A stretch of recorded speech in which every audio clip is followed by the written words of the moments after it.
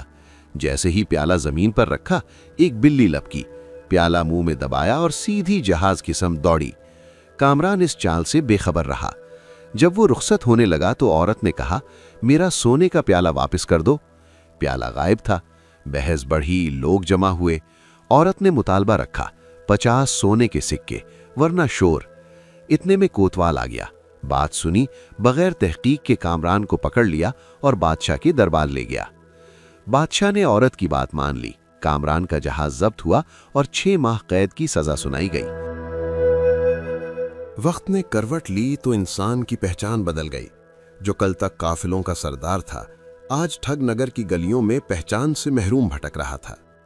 کامران کے دل میں غرور کی جو دیواریں تھیں، وہ قید کی سلاخوں، فاقوں اور رسوائی کی آنچ میں پگھل چکی تھیں۔ مگر یہ پگھلاؤ ابھی مکمل نہ تھا۔ ابھی اسے اپنی انا کے آخری ٹکڑے بھی چھوڑنے تھے۔ 6 ماہ کی قید نے اس کے جسم کو کمزور اور روح کو تھکا دیا تھا۔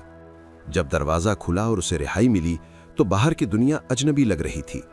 جیب خالی، نام بے وزن اور آنکھوں میں ایک انجانی شرمندگی۔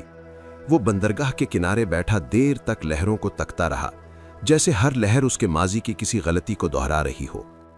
اسی بھٹکتی شام ایک شخص ملا، دبلا پتلا، چہرے پر عمر کی جھریاں مگر آنکھوں میں تجربے کی چمک۔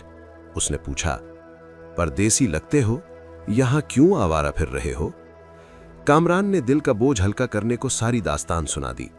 وہ شخص خاموشی سے سنتا رہا، پھر آہ بھری، بیٹا، یہ ٹھگ نگر ہے، یہاں طاقت نہیں عقل چلتی ہے، جو عقل ہارے سب ہارے۔ پھر اس نے کڑوی مگر وقتی راہ دکھائی، میرے ساتھ رہ لو، میں گاتا ہوں، تم عورت کا بھیس بنا کر ناچ لینا، رزق کا بندوبست ہو جائے گا۔ کامران کے پاس انکار کی گنجائش نہ تھی۔ اس نے سر جھکا دیا۔ یہ جھکاؤ پہلی بار تھا، مگر ابھی مکمل عاجزی باقی تھی۔ اگلے ہی دن اسے زنانہ لباس دیا گیا۔ آئینہ سامنے آیا تو وہ خود کو پہچان نہ سکا۔ دل میں آگ لگی، مگر پیٹ کی آگ بڑی تھی۔ وہ چوراہوں پر ناچتا، گلیوں میں ہنستا اور دل کے اندر رویا کرتا۔ ہر قدم پر اسے زریں کے الفاظ یاد آتے، حق تب ملتا ہے جب محنت اپنی ہو۔ 8 ماہ اسی حالت میں گزر گئے۔ دن بدن اس کے اندر کا انسان جاگنے لگا۔ غرور کی جگہ شرمندگی نے لے لی، حکم کی جگہ دعا نے اور تلوار کی جگہ صبر نے۔ ادھر زری نے مردانہ بھیس میں عقل کا علم اٹھا رکھا تھا۔ اس نے ٹھگ نگر کی فضا سونگھ لی تھی۔ آنکھ والا، لنگڑا اور سنہری پیالے والی عورت سب ایک ہی زنجیر کی کڑیاں تھیں۔ زری نے ہر کڑی کو توڑا، مگر شور کے بغیر، خون کے بغیر۔ اس کا ہتھیار عقل تھا اور ڈھال وقار۔ وہ جانتی تھی کہ اصل مقصد صرف شوہر کو ڈھونڈنا نہیں، اسے بدلنا ہے۔ اس نے ساتھیوں کو نظم و ضبط سکھایا، کتے کو تربیت میں رکھا اور ہر قدم سوچ سمجھ کر اٹھایا۔ ایک شام بازار کے چوراہے پر گانے کی لے اور پائل کی جھنکار نے زریں کے قدم روک لیے۔ اس نے دیکھا، ایک مرد گاتا، ایک عورت ناچتی۔ ناچتی ہوئی عورت کے چہرے پر ایک لمحے کو ایسی جھجک ابھری جو زری نے پہچان لی۔ دل نے گواہی دی، یہ کامران ہے۔ زری نے ساتھیوں کو اشارہ کیا۔ دونوں کو ادب سے جہاز پر بلایا گیا۔ گانے والا کچھ کہتا رہا، مگر زری خاموش رہی۔ جہاز پر پہنچتے ہی اس نے پانی منگوایا، غسل کروایا اور بکس کھولا، مردانہ لباس نکالا۔ جب کامران نے آئینے میں خود کو مردانہ لباس میں دیکھا تو اس کی آنکھیں بھر آئیں، برسوں کا بوجھ جیسے اتر گیا ہو۔ زری نے ٹھہرے ہوئے لہجے میں کہا، میں تاجر ہوں، تمہیں بہتر کام دوں گی، مگر شرط ہے۔ شرط سادہ تھی مگر کڑی۔ میں 10 دن کے لیے تجارت کو نکلوں گی، اگر لوٹ آئی تو 500 سونے کے سکے تمہارے، اگر نہ لوٹی تو 3 جہاز تمہارے۔ کامران نے حساب لگایا، لالچ نے عقل پر سبقت لے لی۔ اس نے ہاں کر دی۔ زری نے ساتھیوں کے ساتھ روانگی اختیار کی، مگر یہ روانگی واپسی کی ضمانت تھی، کامران کے لیے، اس کے غرور کے لیے نہیں۔ 10 دن گزرے، پھر 12، زری نہ آئی۔ کامران نے دل میں کہا، اب جہاز میرے ہیں۔ اس نے جہاز سنبھالے، سامان گنا اور وطن کی سمت روانہ ہو گیا۔ راستے بھر اس کے اندر ایک عجیب سی خالی جگہ تھی، خوشی بھی، خوف بھی۔ وہ جانتا تھا کہ دولت آ گئی ہے، مگر سکون ابھی دور ہے۔ بندرگاہ پر خبر پہنچی تو حاجی سلیم الدین نے باجے بجوا دیے۔ استقبال ہوا، دعائیں ہوئیں، ماں نے آنچل پھیلایا، باپ نے سینے سے لگایا۔